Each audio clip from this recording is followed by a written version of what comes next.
بسم الله، ان شاء الله الفيديو ده يكون مفيد لاي حد حابب يسافر الصين وبيجهز لسه شنطته. عايز اقول لكم على كام نقطه تاخدوا بالكم منها وانتوا بتجهزوا الشنطه. اول حاجه طبعا وده مفروغ منها اللي هي الوزن، تبقى مظبط وزنك على الوزن اللي ليك، سواء انت كنت مثلا حاجز 23 كيلو 7 كيلو حاجز من غير وزن خالص، تبقى مظبط وزنك. الكلام ده اللي انا بقوله هنا لسه من اوضتي قبل ما اطلع على المطار، وان شاء الله يبقى في بقيه الفيديو من المطار.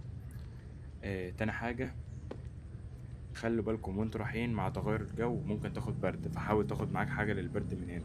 ودايما الكحول معاكم عشان انتوا في مع الضغط، ولو بالذات لو هتزور معارض ولا كلام من ده، فلازم الكحول يبقى معاك.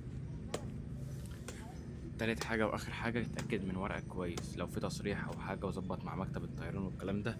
ودايما يفضل لو انت متابع مع مكتب تأشيرات أو كلام من ده، يكون بيقولك أول بأول انت مثلا محتاج حاجة، ناقصك حاجة، كلام من ده، لأن الحاجات دي مش مضمونة، وممكن لا قدر الله تروح المطار وترجع تاني.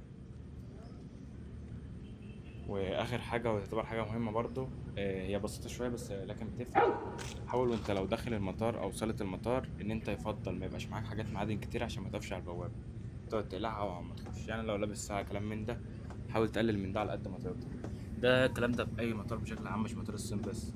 وبالنسبه بقى للصين بالتحديد، خد بالك من نقطه مهمه قوي. انت عندك في الصين ما فيش جوجل ماب، ما فيش الكلام ده، فالحاجات دي محظوره شويه، فلازم تبقى مظبط حالك على مثلا ان انت منزل عالي بيا على الدفعات وكلام من ده، وتبقى مظبط حتى على فلوس، بحيث ان انت تروح هناك ما تعطلش. ويفضل برضو لو انت رايح بيبقى في ابلكيشن المفروض بيتملى في المطار من هناك على ورق كده، فنزل منه تحديث جديد، ده ابديت لسه نازل قريب، ان انت ممكن تملاه من هنا قبل ما تمشي، تبقى عمليه اونلاين. فيفضل كل ما انت بتعمل الحاجات دي قبل ما تمشي يعني بتريحك شويه هناك.